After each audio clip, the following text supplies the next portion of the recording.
Yes मातोश्री. तर तुम्ही जर प्रमुख विचारलं तर त्याच्यामध्ये दुंदुभीला फायदा झाला होता.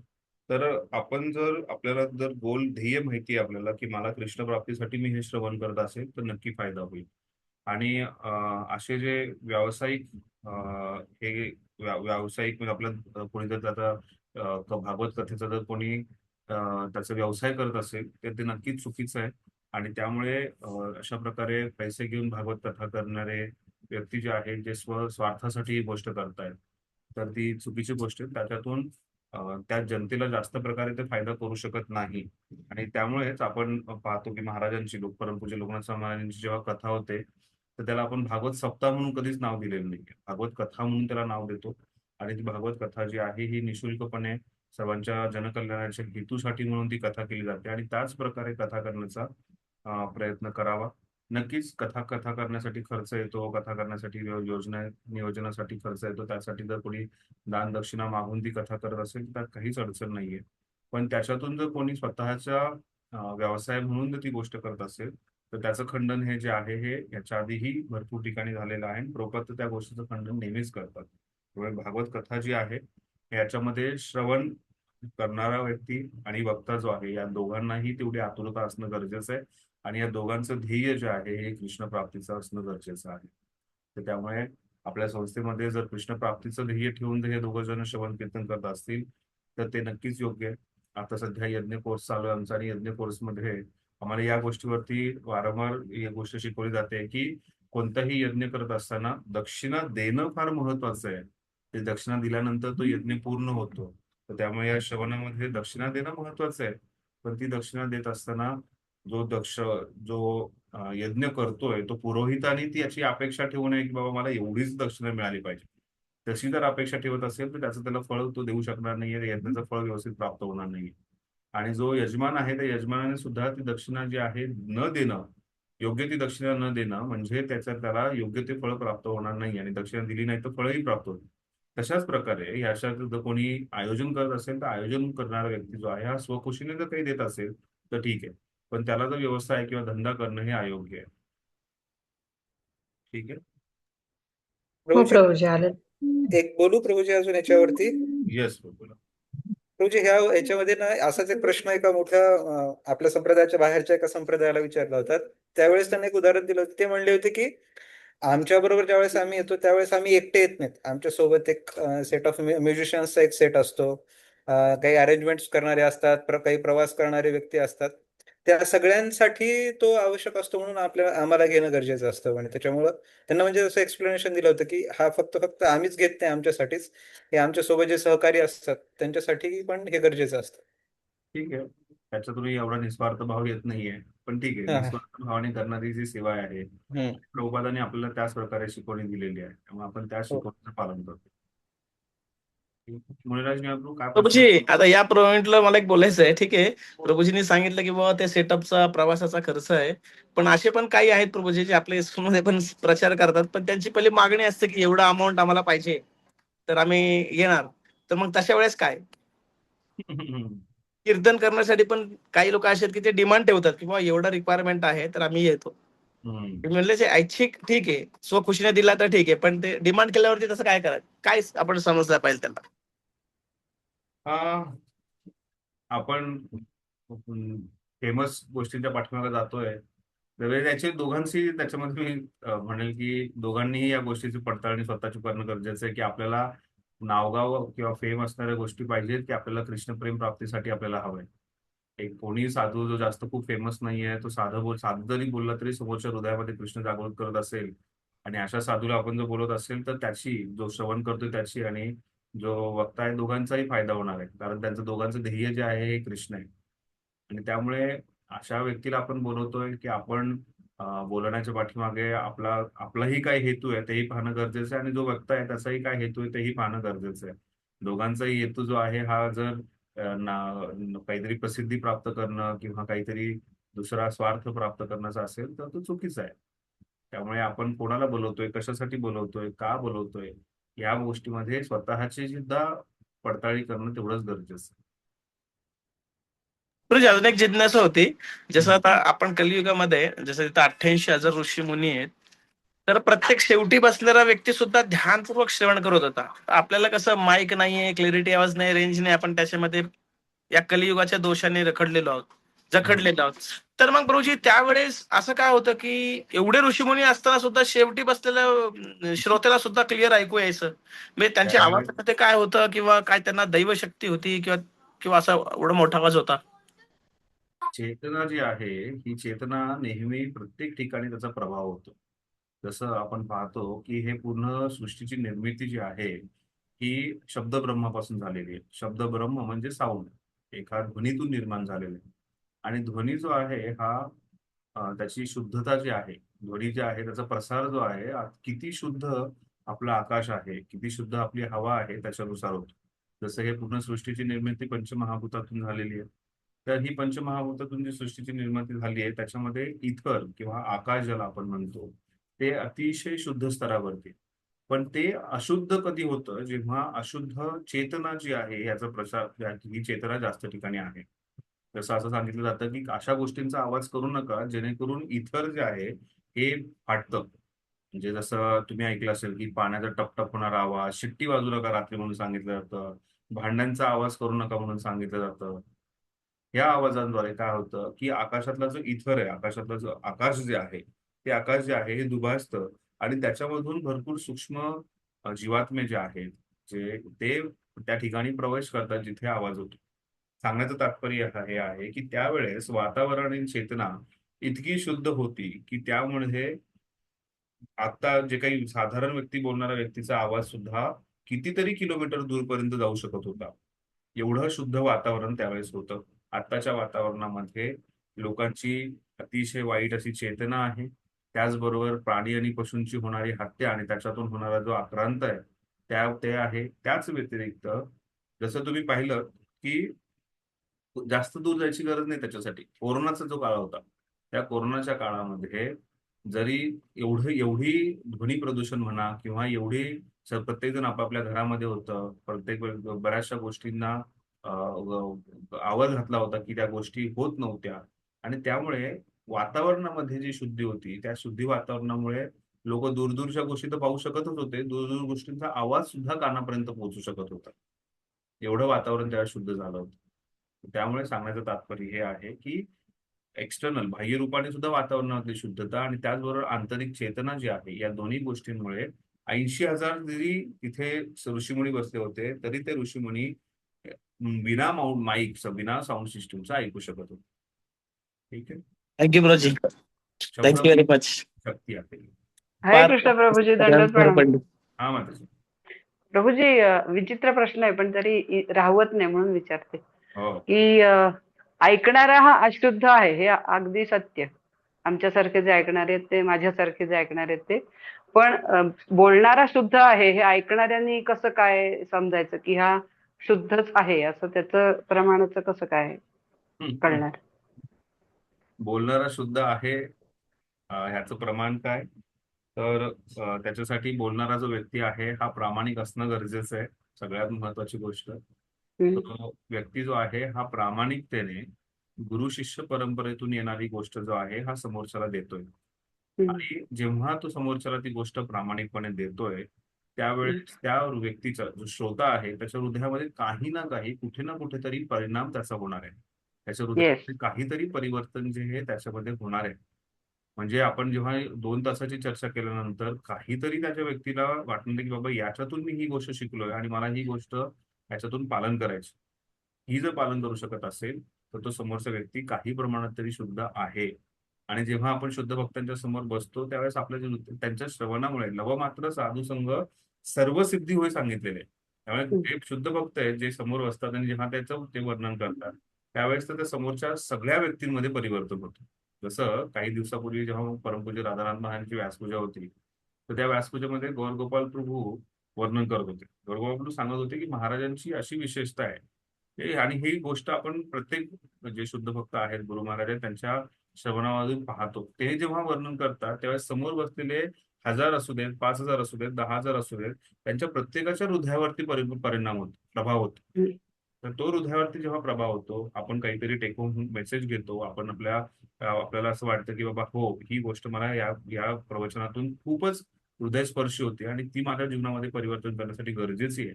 आणि त्यानंतर हृदयातून परिवर्तन होतं, म्हणजे समोरचा व्यक्ती जो आहे ह्याच्यात काहीतरी चांगले गुण आहेत हे आपण पाहू शकतो.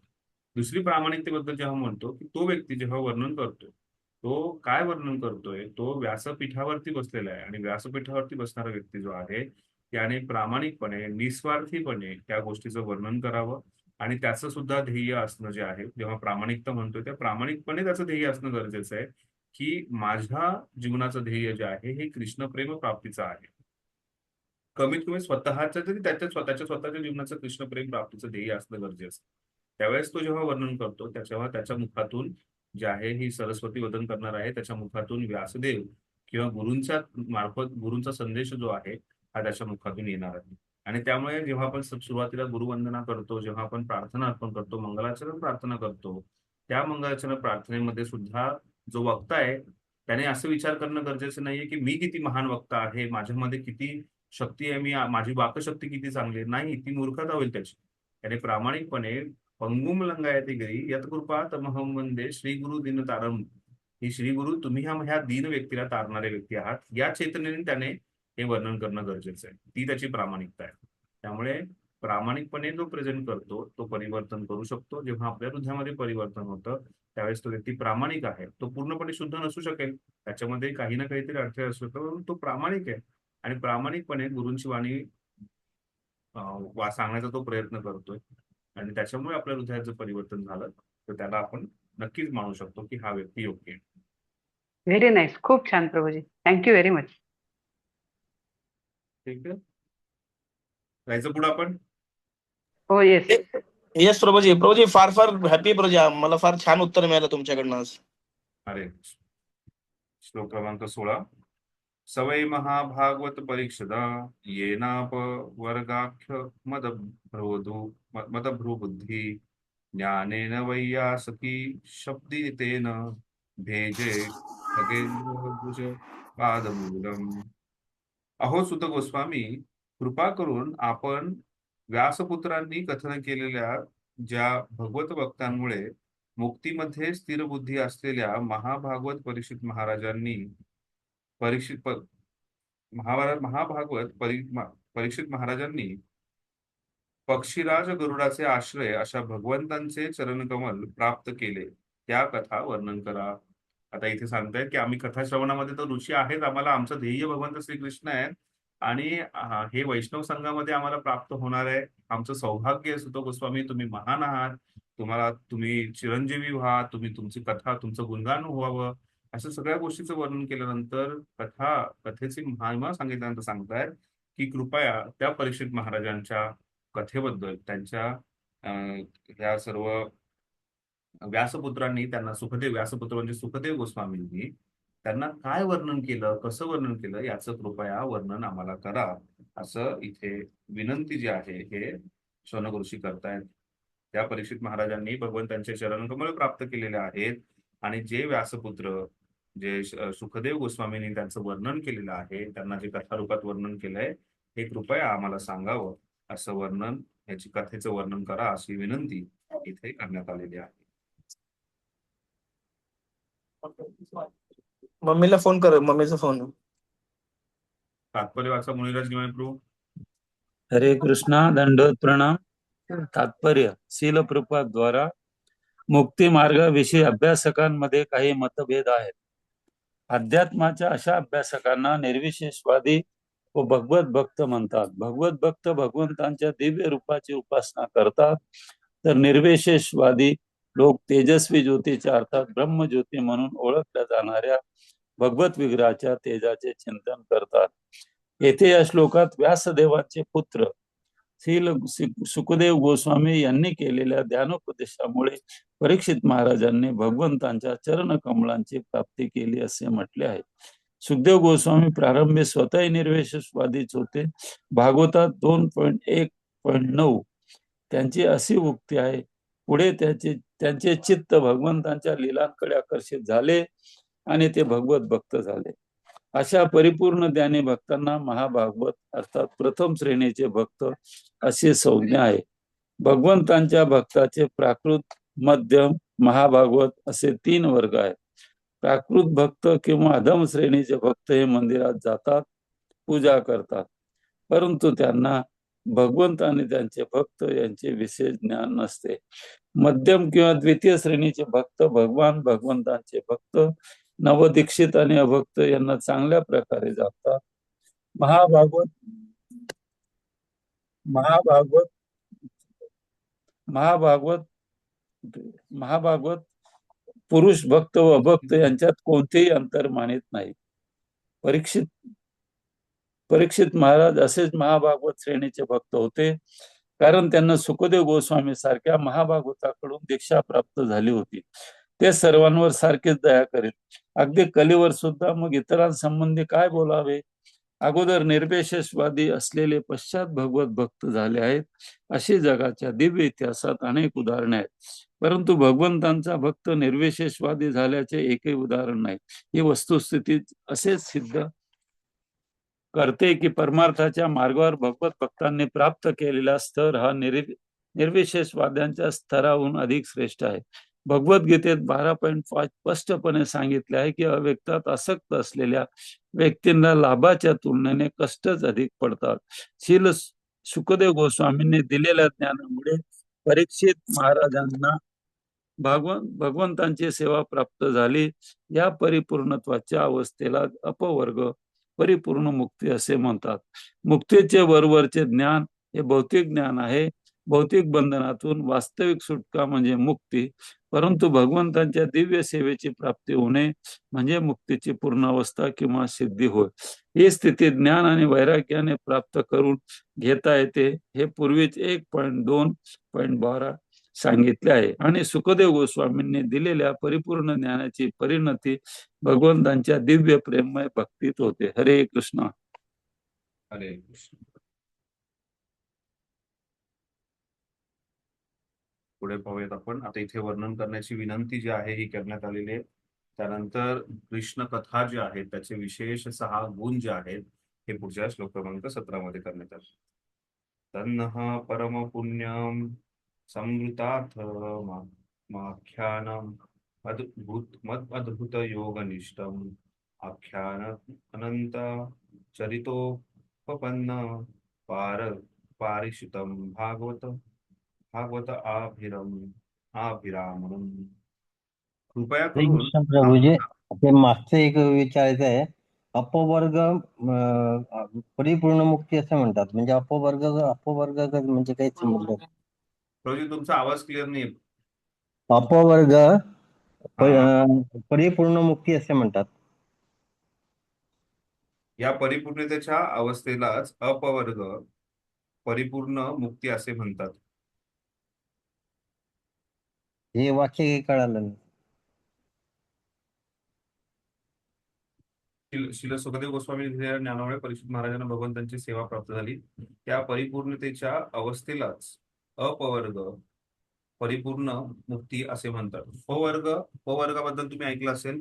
प फ ब भ म या हो, माहिती आहे ते. प भ ब या प वर्गातून जी पूर्णपणे व्यक्ती मुक्त होतो त्या मुक्तीबद्दल चर्चा करण्यात आलेली आहे. म्हणजे बेसिकली व्यक्ती मुक्त होतो या प वर्गातून. प फ ब म भ ज्या 5ही भयातून किंवा ह्याच्यातून व्यक्तीची पूर्णपणे मुक्ती होते, तो व्यक्ती मुक्त झालेला आहे. पण इथे विशेष करून वर्णन करण्यात आलेले आहे की परीक्षित महाराज यांनी जे श्रवण केलेलं आहे परीक्षित महाराजांनी आणि त्याचबरोबर भगवंतांची जी सेवा केलेली, तर ती जी आहे ही परिपूर्ण मुक्ती आहे. म्हणजे ह्या पवर्गाच्या ही पलीकडची अशी त्याला अपवर्ग म्हटलेलं आहे. या पवर्गाच्या पलीकडे अपवर्ग, या अपवर्ग मुक्ती जी आहे याला म्हटलेलं आहे, ती पूर्णत्व आहे. ही भगवंतांच्या सेवेमुळे ती त्यांना प्राप्त झालेली आहे. म्हणजे ह्या पवर्गाला त्यांनी कधीच ओलांडून भगवंतांच्या सेवेमध्ये ते पूर्णपणे लागलेले आहेत. त्याला अपवर्ग मुक्ती असं म्हटलेलं आहे. ठीक आहे प्रभू. Okay Prabhuji, thank you. कृपा करून श्लोक क्रमांक 17. कृपा करून आम्हाला आनंदाच्या कथा वर्णन करून सांगा, कारण त्या कथा पवित्र करणाऱ्या व सर्वश्रेष्ठ आहेत. त्याच महाराज परीक्षितांना सांगितल्या होत्या आणि त्या भक्तियोगाने परिपूर्ण असलेल्या शुद्ध भक्तांना अतिशय प्रिय आहेत. आता इथे वर्णन करण्यात आलेलं आहे की पुण्यम, तर ही तन्ना परम पुण्यम, ही कथा जी आहे भगवंतांची कथा यांचं वर्णन करा असं सांगितल्यानंतर त्यांनी सांगितलंय की ह्या कथा ज्या आहेत ह्या परम पुण्यम आहेत, ह्या शुद्ध, ह्या परम आहेत. परम म्हणजे सुप्रीम आहेत, महान आहेत, आणि पुण्यम आहेत म्हणजे शुद्ध करणारे आहेत. त्यानंतर सांगितलंय की अत्यद्भुत आहेत त्या कथा ज्या आहेत ह्या अत्यद्भुत आहेत, अतिशय अद्भुत आहेत त्या कथा. हे भगवंत कृष्णांची जी कथा आहे ही अतिशय अद्भुत आहे. त्यानंतर वर्णन येतंय आख्यानम अद्भुतम योगम योगनिष्ठम. ही कथा जी आहे ही योगनिष्ठम आहे. ही कथा जी आहे पूर्णपणे भक्तियोगाचं वर्णन करणारी कथा आहे आणि ही भक्ती योगाची महानता सांगणाऱ्या ह्या कथा आहेत.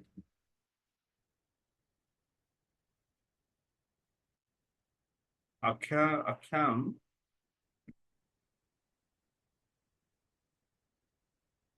परीक्षितम भागवत अभिरामम असं वर्णन करण्यात आलंय की ही कथा जी आहे ही परीक्षितम भागवतम अभिराम, ही कथा कोणाला सांगण्यात आलेली आहे? महान भक्त परीक्षित महाराजांना सांगण्यात आलेली आहे. आणि भागवत अभिरामम ही कथा जी आहे हे भक्तांना अतिशय प्रिय आहे. तर ह्या ठिकाणी या कृष्ण कथेचं वर्णन करताना सांगितलंय ही कृष्ण कथा जी आहे ही परम आहे, ती पुण्यम आहे, ती अतिशय शुद्ध करणारी आहे, ती अतिशय अद्भुत आहे. त्याचबरोबर योगनिष्ठम, भक्तियोगाशी अतिशय निष्ठ आहे, पूर्णपणे भक्तियोगाचं वर्णन करणारी किंवा भक्तियोग प्राप्त करून देणारी आहे. ही कथा जी आहे ही पारीक्षितम आहे, परीक्षित महाराजांना याचं वर्णन करण्यात आलेलं आहे. आणि ही कथा जी आहे ही सर्व भक्तांना अतिशय प्रिय अशी भागवत अभिरामम आहे, ही सर्व भक्तांना अत्यंत प्रिय अशी कथा आहे. अशा वगैरे या इथे या कथेचं वर्णन करण्यात आलेलं आहे की ही भगवंतांची कथा अतिशय विशेष आहे, 6 गुणांनी संपन्न आहे. हे सांगितल्यानंतर पुढे सूत गोस्वामी जे आहेत हे भगवंत श्रीकृष्णांचं गुणगान करतात. आता उत्तर द्यायला सूत गोस्वामींनी सुरुवात केले आणि हे करत असताना ते इथे भगवंतांच्या कृष्णाचं गुणगान करणार आहेत. ठीक आहे, पाहूयात आपण श्लोक क्रमांक 18. अहो वयम मृतो हास्यम वृद्धानुवृत्तापि विलोम जाता दौष्कुल्यमाधिम विधुनोति शीघ्रम महत्ममानाम निर्धान योग. भाषांतर सुत गोस्वामी म्हणाले, अहो जरी आमचा जन्म मिश्र जातीत झाला आहे तरी ज्ञानवृद्ध महापुरुषांची सेवा केल्याने आणि त्यांचे अनुगमन केल्याने आम्ही जन्माधिकाराला प्राप्त झालो आहोत. अशा महापुरुषांबरोबरच केवळ संभाषण केल्याने सुद्धा निम्न कुळात जन्म झाल्याने जी अपात्रता आलेली आहे ती तत्काळ धुतली जाते. लवमात्र साधू संग सर्व सिद्धी होय याचं वर्णन करत असताना इथे वर्णन सुत गोस्वामी करतायत की कशा प्रकारे सूत म्हणजे जे सारथी आहेत त्यांना सूत म्हणून ओळखलं जातं. त्यामुळे कर्णाला सुद्धा सूतपुत्र म्हणून ओळखलं जायचं का? कारण कर्ण जो आहे हा एका सारथी जे आहेत त्यांना प्राप्त झाले होते तेव्हा द्रौपदींनी कुंती मातांनी जेव्हा त्याला एका पारड्यामध्ये ठेवून त्या नदीमध्ये सोडलं होतं, तर त्यानंतर सुत पत्नी जे आहेत त्यांना ते प्राप्त झाले. त्यानंतर त्यांनी त्यांचं संगोपन केलं आणि त्यामुळे त्यांना सूतपुत्र म्हणून ओळखलं. आणि सूत जे आहे हे शूद्र कुटुंबात जन्म घेतलेले व्यक्ती असं मानलं जायचं.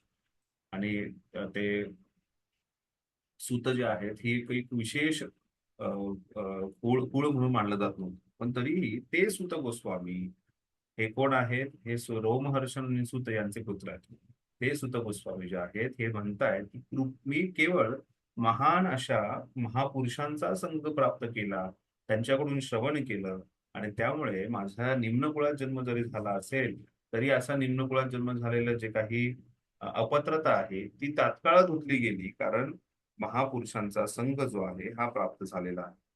तर त्यामुळे हा महापुरुषांचा संघ प्राप्त होणं ही अतिशय विशेष गोष्ट आहे, जेणेकरून कोणत्याही कुळामध्ये कुठल्याही निम्न कुळात जरी जन्म झाला असेल तरी त्या व्यक्तीचा उद्धार जो आहे होतो. तो व्यक्तीची जी काही अपत्रता आहे ती धुतली जाते. त्यामुळे भागवतातच वर्णन करण्यात येतं की अ, अ, जरी कोणी शूद्राच्या खालच्या कुळातला जरी कोणी चांडाळ जरी असेल, चांडाळ म्हणजे कुत्र खाणारे असं वर्णन करण्यात येतं. शुनी चैव श्वपाकेच पंडिता समदर्शिना असं जेव्हा म्हटलं जातं तेव्हा शुनी म्हणजे कुत्रा आणि कुत्रा खाणारा व्यक्ती म्हणजे चांडाळ.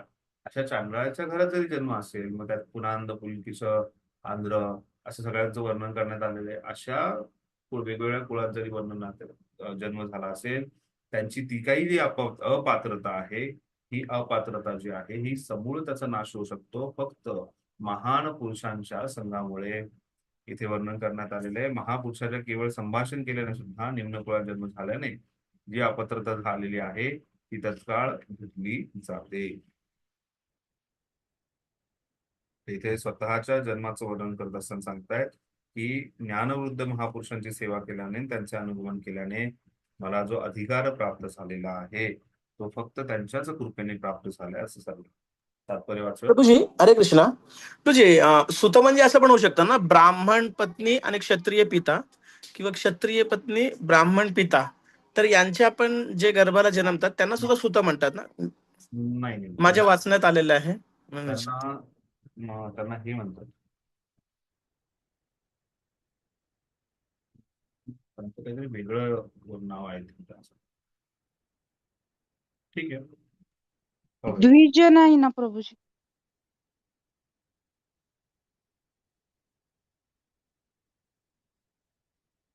आय थिंक त्यांना द्विज म्हणतात असं मला वाटतं. थोडस वेळ लागेल मला. बरोबर. तात्पर्य वाचवत. हरे कृष्णा. दंडवत प्रणाम प्रभूजी. तात्पर्य शिल्प उपादांद्वारा सूत गोस्वामींचा जन्म ब्राह्मण कुळात झालेला नव्हता. ते एका मिश्र जातीत निम्न असंस्कृत कुळात जन्मास आले होते. परंतु श्री शुकदेव गोस्वामी तसेच नैमिषारण्यातील ऋषी इत्यादींच्या संगतीने त्यांचे निम्न कुळातील जन्मामुळे आलेले सर्व अवगुण धुवून निघाले.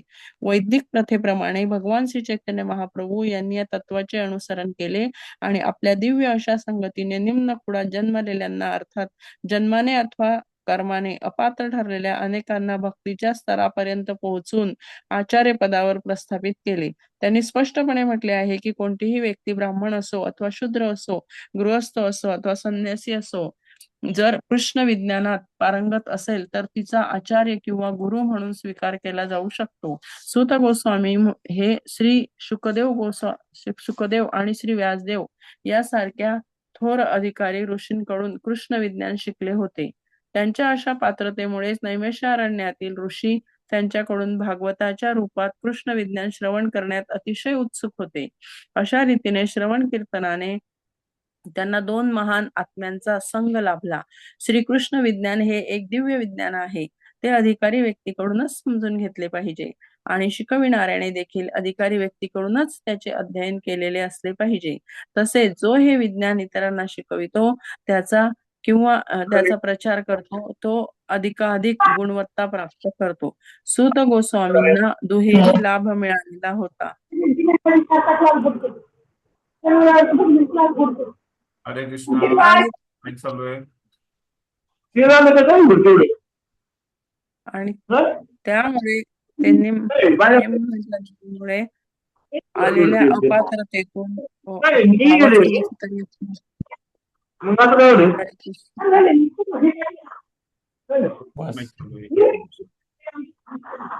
हरे कृष्णा. उज्ज्वला कामथे माताजी, माईक बंद करता का?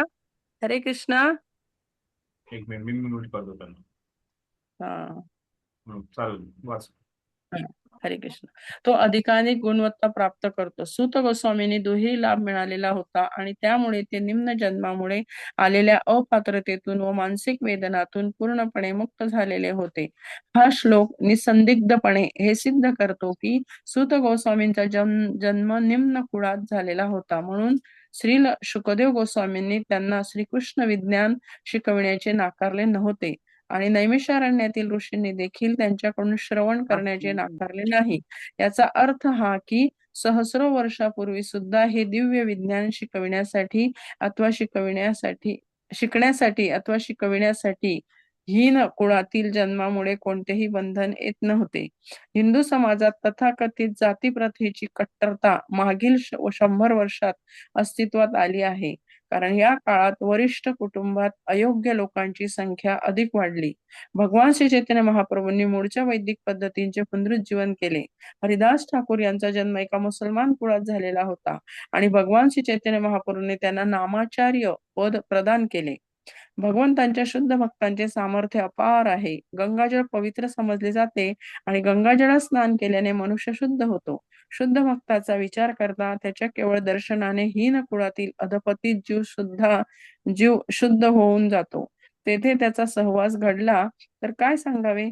सर्व जगातीलच प्रदूषित वातावरण शुद्ध करण्याची भगवान श्री चैतन्य महाप्रभूंची इच्छा होती आणि त्यासाठी ते सर्वत्र अधिकारी उपदेशक पाठविणार होते. आता भारतीयांनी ते कार्य शास्त्रशुद्ध रीतीने हाती घेतले पाहिजे. यातच मानव जातीचे सर्वश्रेष्ठ कल्याण आहे. आजच्या पिढीत शारीरिक आजारांपेक्षा मानसिक रोगच अधिक प्रबळ झाले आहेत. म्हणून सर्व जगभर भागवताचा विनाविलंब प्रचार करणे अत्यावश्यक आहे. महत्तमानाम अभिधान अर्थात सर्व महान भक्तांचा शब्दकोश म्हणजे सर्व महात्म्यांची एकत्रित केलेली वचने. अशा थोर महात्म्यांची आणि भगवंतांची वचने वेदांमध्ये आणि संबंधित ग्रंथात विशेषतः भागवतामध्ये आहेत. हरे कृष्ण. हरि बोल. हरे कृष्ण.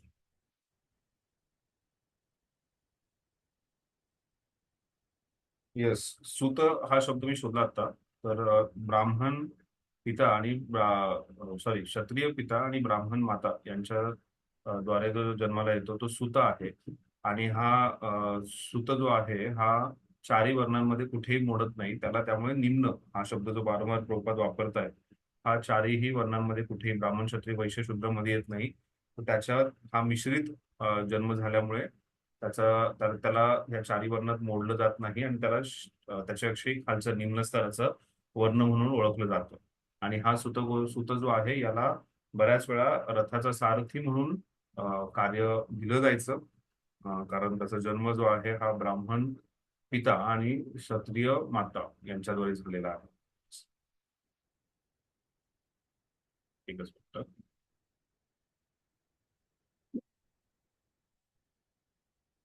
क्षत्रिय माता आणि क्षत्रिय पिता आणि ब्राह्मण माता यांच्याद्वारे जन्म झालेला आहे. त्यामुळे त्याला सूत म्हणून ओळखलं जातं. आणि पण तरीही त्यांना ते ह्या चारी वर्णांमध्ये स्थान नाहीये. त्यांना त्याच्याविषयी निम्न स्थान आहे आणि तरीही त्यांना त्यांचं जे कार्य आहे वेगवेगळ्या प्रत्येक वर्ण आणि वर्णाचं काहीतरी कार्य असतं. तसं यांचं कार्य जे आहे हे मिश्रित असल्यामुळे त्यांचं कार्य जे आहे हे रथाचं सारथी म्हणून त्यांना हे कार्य दिलं जायचं.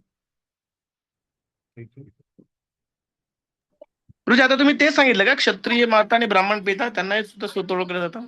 हो हो येस. म्हणजे मी तुम्हाला जे विचारलं ते उत्तर बरोबर आहे. म्हणजे की क्षत्रिय आणि ब्राह्मण क्षत्रिय पिता आणि ब्राह्मण माता हा त्यांच्या पुत्राला सूत म्हणतात. बरोबर आहे ना. सूत म्हणून ओळखलं जातं. पण ते सूत जे आहेत यांना चारही वर्णांमध्ये कुठेही स्थान नाहीये. त्यांच्यापेक्षाही निम्न स्थान त्यांना दिलं जातं. तेच मी विचारलं होतं. थँक्यू. ठीक आहे. तर ह्या सूत गोस्वामींनी कोणाकडून ऐकलंय? सुखदेव गोस्वामींकडून हे श्रवण केलेलं आहे. आणि त्यामुळे अशा सुखदेव गोस्वामींकडून हे श्रवण केलेला जे भागवत आहे याच्यामुळे त्यांचे जे काही अपात्रता आहे ती अपात्रता पूर्णपणे धुतली गेलेली आहे असं वर्णन सांगतायत. आणि सुत गोस्वामी अशा प्रकारे शुद्ध भक्तांचे सामर्थ्य जे आहे याचं वर्णन करतायत. गंगाजळ पवित्र करणारे असे हे महान शुद्ध भक्त आहेत. आणि अशा शुद्ध भक्तांचा आश्रय जो आहे हा अतिशय महत्वाचा आहे. ठीक आहे. तर आपल्या जीवनातली सर्व अपात्रता जी आहे, कुठल्याही कुळामध्ये जन्म घेतला आहे किंवा जी काही अपात्रता आपल्या गुण आणि कर्मांमुळे सुद्धा आपल्याला प्राप्त झालेली, त्याचा समूळ नाश होऊ शकतो जेव्हा आपण अशा शुद्ध भक्तांकडून त्यांच्या श्रवण करू, त्यांच्याशी संभाषण करू. आणि त्यामुळे आपल्याला ही श्रवणाची आतुरता जी आहे, हे असणं गरजेचं आहे, असं वर्णन इथे सूत गोस्वामी करत आहेत. हे सांगितल्यानंतर पुढे भगवंतांच्या नामसंकीर्तनाचा, भगवंतांच्या नामजपाचा जी महिमा जी आहे, भगवंतांच्या नावाची जी महिमा जी आहे, ही पुढे सूत गोस्वामी करत आहेत. कुतः पुनः गृह्णात नाम तस्य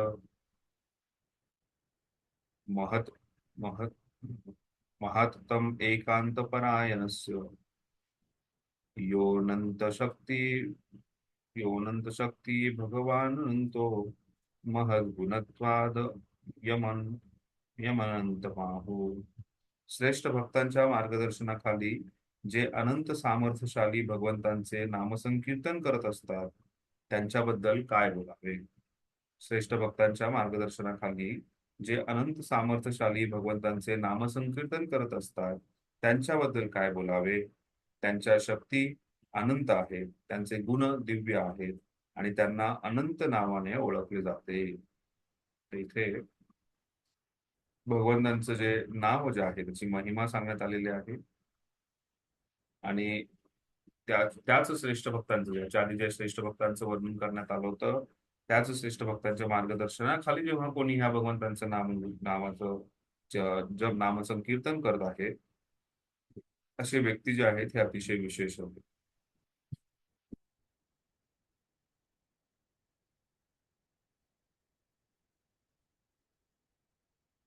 श्रेष्ठ भक्तांच्या मार्गदर्शनाखाली जे अनंत सामर्थ्यशाली भगवंतांचे नामसंकीर्तन करीत असतात, त्यांच्याबद्दल काय बोलावे. तर इथे भगवंतांचं नाव जे आहे याची महिमा करता सांगतायत की हे भगवंतांचं नाव जे आहे, हे अनंत सामर्थ्यशाली भगवंतांचे नामसंकीर्तन आहे. आणि ते कोणी ह्या नामसंकीर्तनात भाग घेत आहेत ते अतिशय विशेष आहेत आणि त्यांची शक्ती अनंत आहे, त्यांचे गुण दिव्य आहेत आणि त्यांच्या अनंत नावाने त्यांना अनंत नावाने ओळखले जाते.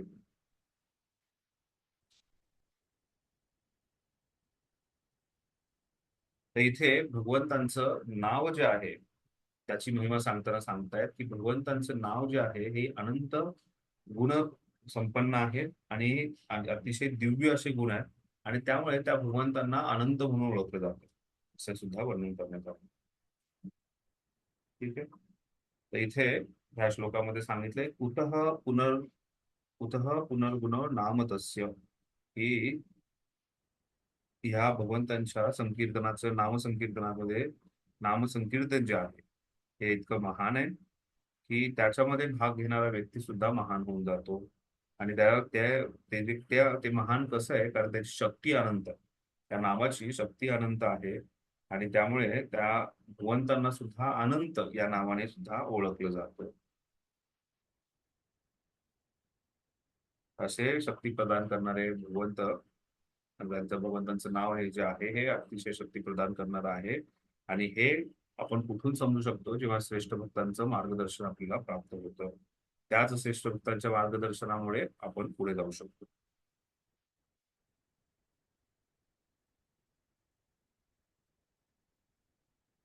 तात्पर्य: द्विजबंधू अर्थात उच्च वर्णात जन्मलेले अप्रबुद्ध असंस्कृत असे लोक निम्नवर्णीय लोकांना त्यांच्या यात जन्मात ब्राह्मणत्व प्राप्त होऊ शकते. या तत्वाविरुद्ध कितीतरी युक्तिवाद करत असतात. त्यांचे एक म्हणणे आहे की शूद्र किंवा त्यापेक्षा कनिष्ठ जातीतील जन्म जो त्यांना मिळाला आहे तो पूर्वजन्माच्या पापांमुळे मिळाला आहे, त्यामुळे ते प्रायश्चित्त होत आहे. म्हणून अशा जन्मामुळे जी प्रतिकूलता, दोष इत्यादी प्राप्त झालेले आहेत ते सर्व या जन्मात भोगले पाहिजेत.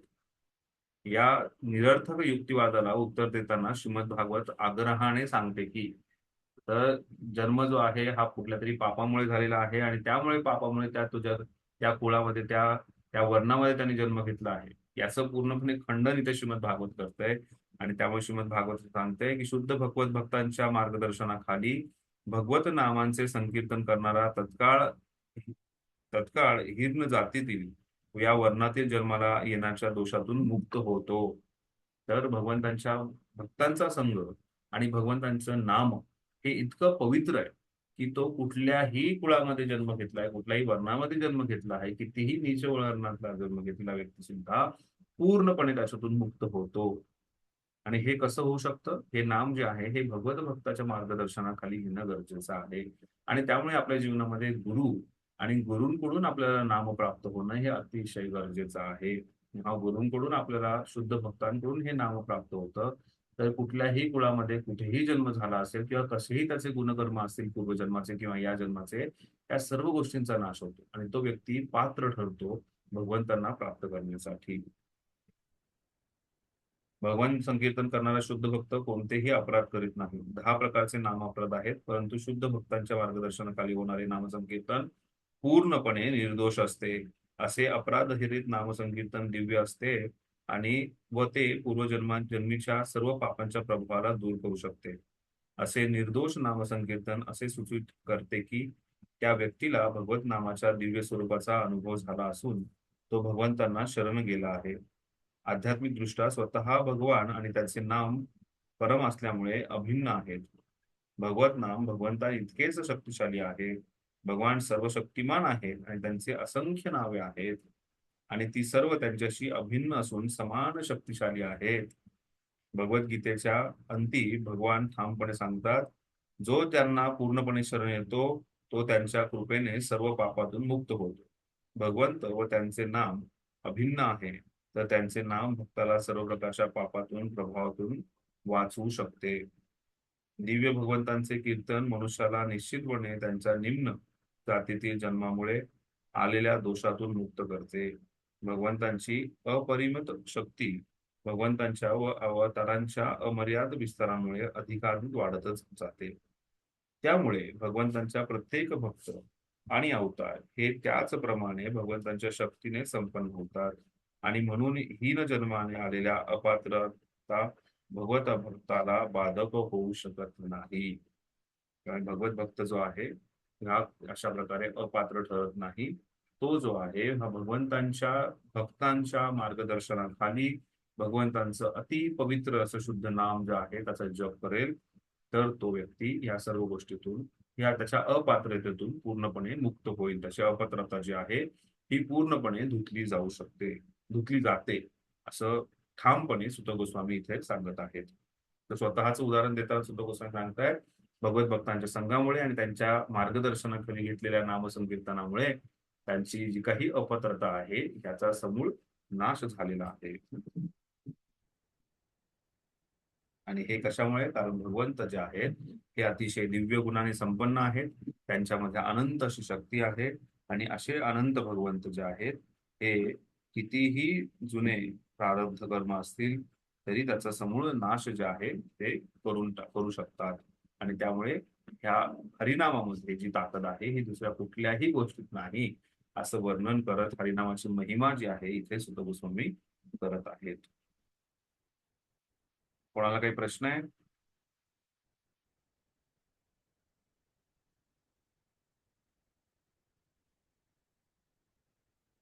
पुढे श्लोक क्रमांक 20 इथे वर्णन करण्यात आलेलं आहे की कशा प्रकारे लक्ष्मी देवी सुद्धा अनंत भगवंतांच्या सेवेसाठी लालायित आहेत. एकच मिनिट.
हरे कृष्ण.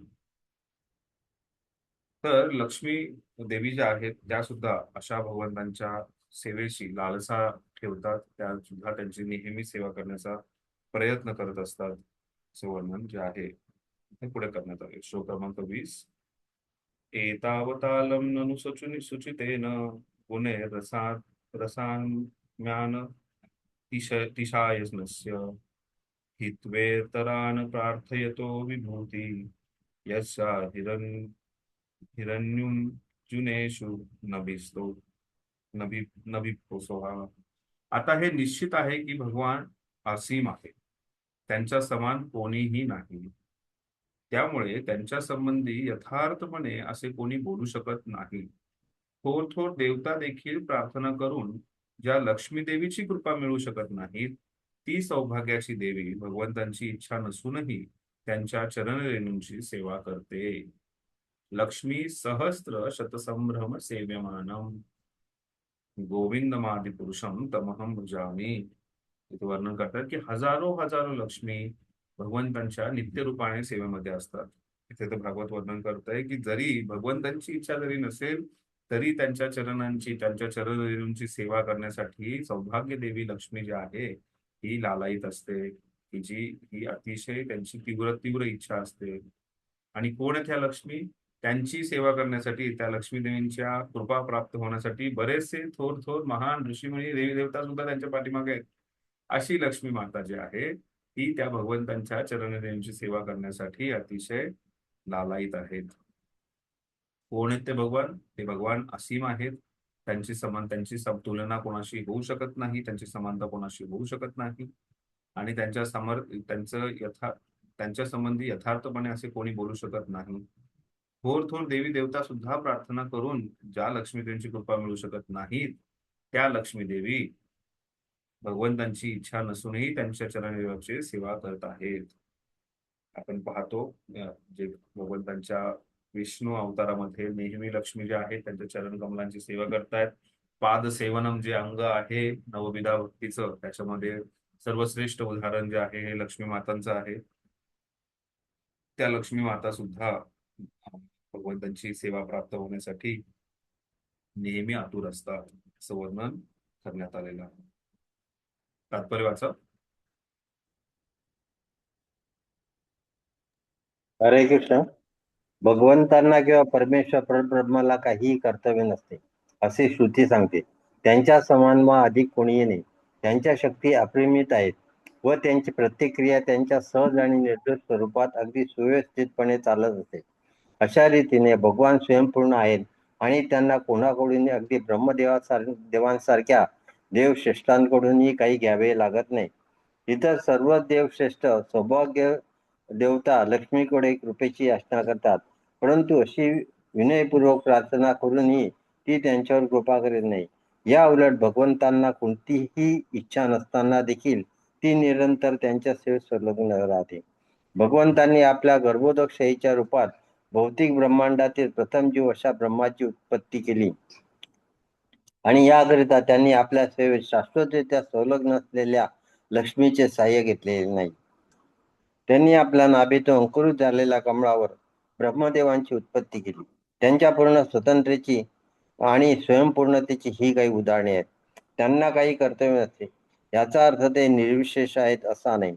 भगवंत इतक्या अत्यंत शक्तींनी पूर्ण आहेत की केवळ त्यांनी इच्छा करण्यानेच सर्व काही घडून येते. त्यात त्यांना शारीरिक व वैयक्तिक प्रयत्नांची आवश्यकताही पडत नाही. म्हणूनच त्यांना योगेश्वर अर्थात सर्व गुण शक्तीचे स्वामी असे म्हणतात. हरे कृष्ण. हरे कृष्ण. अशा महान भगवंत जे योगेश्वर आहेत त्यांची सेवा करण्याची इच्छा लक्ष्मी मातांची आहे. त्यांच्या पाठीमागे सगळं जग पळतंय. अशा महान लक्ष्मी माता त्या भगवंतांच्या पाठीमागे पळत आहेत. क्रमांक 21. अथापि यत्पादनस्थावसृष्टं जगद्विरं तो बृहतार्णवनाभं शेषं पुनाप्तनन्तमयो मुकुन्दात् को नाम लोके भगवतकृतार्थः. भगवान श्रीकृष्णांशिवाय दुसरा कोण असा आहे की ज्याला भगवान म्हणावे? ब्रह्मदेवाने त्यांच्या चरणांच्या नखापासून निघालेल्या जल घेतले आणि स्वागताच्या वेळी अर्घ्य म्हणून शंकरास अर्पण केले. हेच पाणी गंगा नदी भगवान शंकरांसकट सर्वांना पावन करीत आहे. भगवंतांच्या चरणामृत जे आहे म्हणजे गंगा, जी शिवजींना सुद्धा पावन करत आहे. आणि ती कुठून येते? ती भगवंतांच्या चरणाच्या नखांमधून येत आहे. ती चरण कमलातून वाहणारी गंगा, जिला ब्रह्मदेवांनी सुद्धा स्वतःला आणि शिवजींना पावन करण्यासाठी स्वीकार केलेला आहे. अशी भगवंत जे आहेत ते भगवंत श्रीकृष्ण आहेत आणि त्यांनाच भगवान म्हणावे असं इथे श्रीमद भागवतम वर्णन करत आहे. श्रीमद भागवताची सुरुवात जी आहे ओम नमो भगवते वासुदेवाय म्हणून झालेली आहे. मी त्या वसुदेव पुत्र वासुदेवांना नमन करतो. आणि त्याच श्लोकामध्ये सत्यम तरम परम धीमहि असं वर्णन करण्यात आलेले आहे. गायत्री मंत्र सुद्धा म्हटला जातो सत्यम परम धीमहि, म्हणजे अशा परमसत्याची ओळख आपल्याला होणार आहे. मग त्याच्यामध्ये त्यांना स्वराट आणि बरंच काही वर्णन करण्यात आलेलं आहे विशेषणांमधून. पण ते भगवंत, ते परमसत्य कोण आहेत? सत्यम परम, ते परमसत्य कोण आहेत? ते भगवंत वासुदेव आहेत. वासुदेव म्हणजे कृष्ण आहे.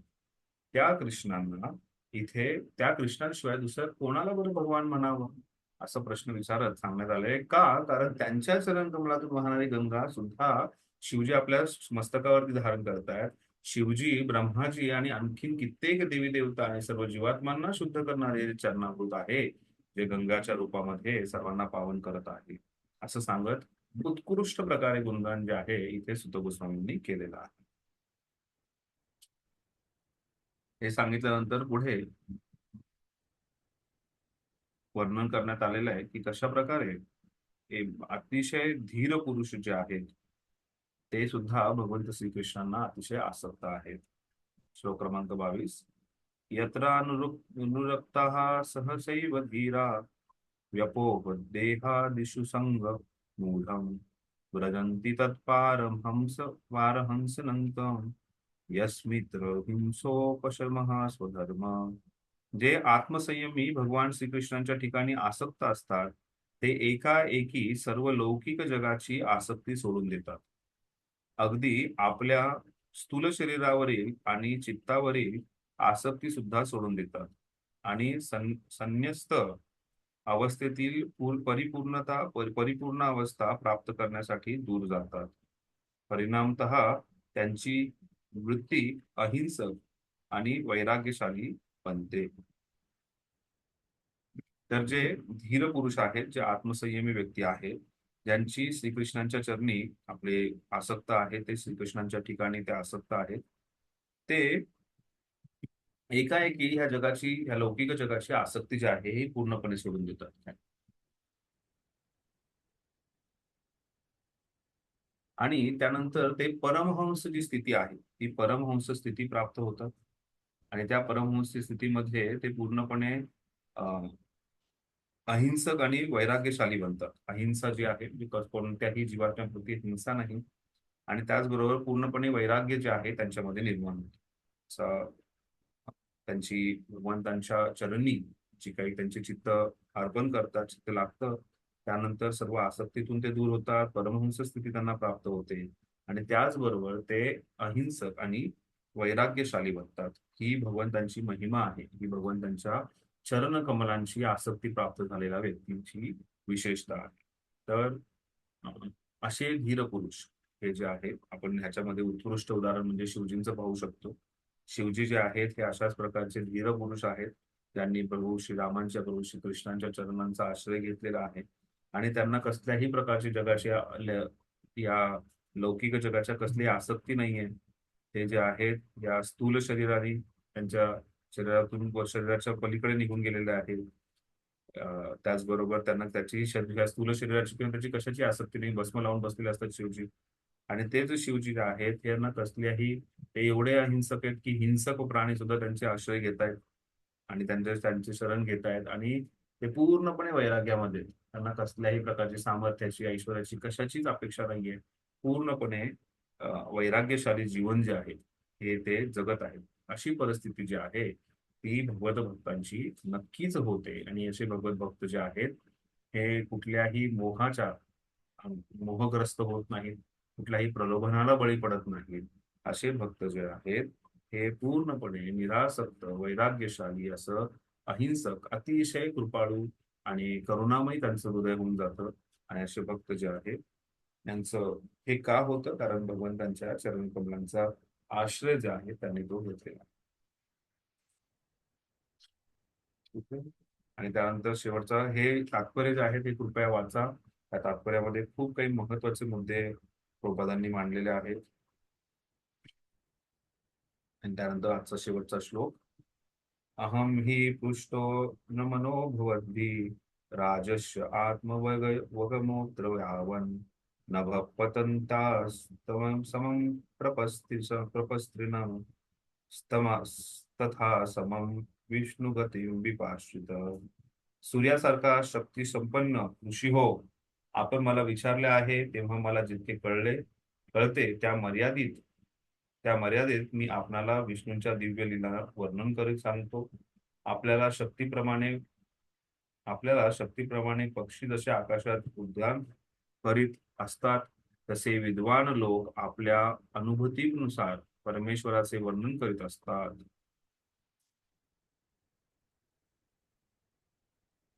तर इथे मी तुमच्या विनंतीला मान देऊन हे ऋषीमुनीनं मी आता विष्णूंच्या दिव्य लीलांचे, कृष्णांच्या दिव्य लीलांचे वर्णन करणार आहे.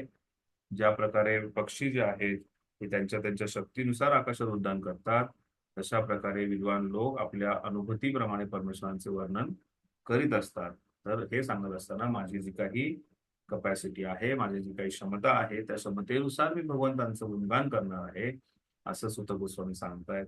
आणि अशा दिव्य मुखातून, सुत गोस्वामींच्या या दिव्य मुखातून आपण आता भगवंतांच्या लीलांचं वर्णन ऐकणार आहोत. हे आपलं सौभाग्य आहे. आणि इथे विष्णूंच्या या सर्व लीलांचं वर्णन जे आहे मी विष्णुगतिम विपश्चितम सांगत, विष्णू संबंधीचं जे ज्ञान आहे हे मी तुम्हाला सांगणार आहे, असं वर्णन इथे सुत गोस्वामींनी केलेलं. तर आपण पाहतो सुत गोस्वामी जे आहेत ते आपल्या गुरुवर्यांचं गुणगान करतायत, भगवंत श्रीकृष्णांचं गुणगान करतायत, त्याचबरोबर भगवत भक्तांच्या संघाचं सुद्धा गुणगान करतायत. हे करत असताना भगवंतांची महानता सांगताना ते सांगतायत की असे भगवंत जे आत्मसंयमी व्यक्तींवरती अतिशय कृपा दाखवत त्यांच्या चरणकमलांशी आसक्त असणारे भगवत भक्त जे आहेत त्यांना परमहंस स्थिती दिलेली आहे. ते परमहंस आहेत असे अवस्था त्यांना प्राप्त होते. आणि असे परमहंस भक्त जे आहेत हे भगवंतांच्या विशेष भगवंतांना आसक्त होतात, त्यांना ते अहिंसक होतात आणि त्याचबरोबर त्यांना वैराग्य प्राप्त होतं. असे परमहंस भगवंताचे भक्त जे आहेत हे अतिशय महान आहेत. आणि तुम्ही मला ह्या सर्व गोष्टींची विचारपूस केली आणि त्यामुळे मी तुम्हाला माझ्या क्षमतेनुसार या सर्व गुणांचं वर्णन, भगवंतांच्या दिव्य लीलांचं वर्णन जे आहे हे करणार आहे, असं सांगत इथे भगवंतांच्या इथून पुढे जे आहे पूर्ण परीक्षित महाराजांनी कशा प्रकारे पुढच्या गोष्टी झाल्या याचं वर्णन करणार. परीक्षित वर्णन जे आहे हे करायला सुरुवात आता सुत गोस्वामी करणार आहेत. ठीक आहे, आपण आता इथे विराम देऊयात. कृपया हे जे सर्व तात्पर्य आहेत हे वाचा आणि आपण इथून पुढचं सेक्शन उद्या घेऊया. खूप खूप धन्यवाद. श्रील प्रभुपाद की जय. श्रीमद भागवतम की जय. हरे कृष्ण. दंड प्रणित.